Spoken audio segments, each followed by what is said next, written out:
Congressional Democrats have introduced legislation aimed at preventing Donald Trump from launching a preemptive attack on North Korea, as concerns grew about the administration's failure to explore talks with Pyongyang. The No Unconstitutional Strike Against North Korea bill is the second legislative attempt to curtail Trump's power to start a war unilaterally. Earlier this year, a bill was introduced to prohibit the president from ordering a nuclear-first strike against a foreign adversary without a declaration of war by Congress, amid concerns over Trump's belligerent language, erratic behavior and frequent tweeted threats against other countries. The new legislation prohibiting an attack on North Korea without congressional authority was launched by Democrats John Conyers in the House and Ed Markey in the Senate. It has 2 Republicans among the 61 backers in the House, but at present no formal Republican backing in the Senate.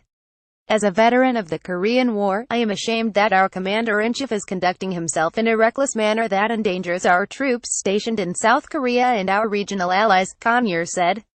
President Trump's provocative and escalatory rhetoric, with threats to unleash fire and fury and totally destroy North Korea, cannot be allowed to turn into reality, Senator Markey said.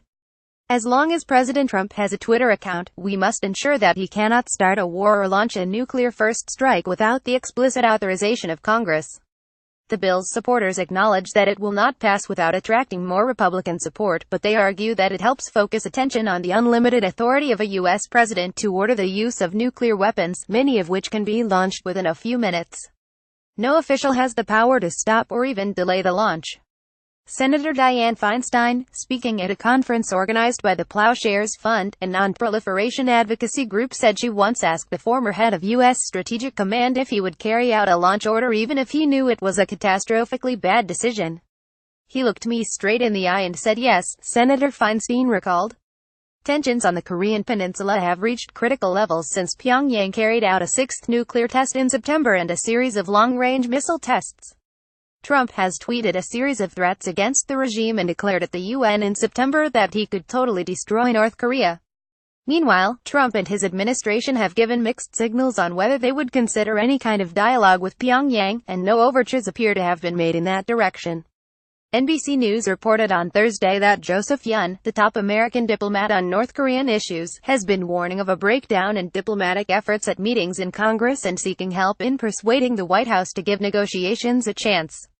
William Perry, a former U.S. Defense Secretary and a veteran of the Cuban Missile Crisis, said there was a rising danger of the U.S. stumbling into a war with North Korea by making Pyongyang think a decapitation strike is imminent and panicking it into launching its own nuclear weapons.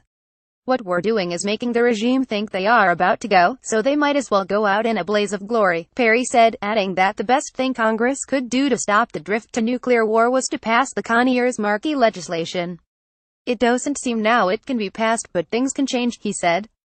Ted Lieu, the Democratic congressman who co-authored the bill in January to limit the president's power to launch a first strike, said the best recruiter for Republican support was Trump's behavior.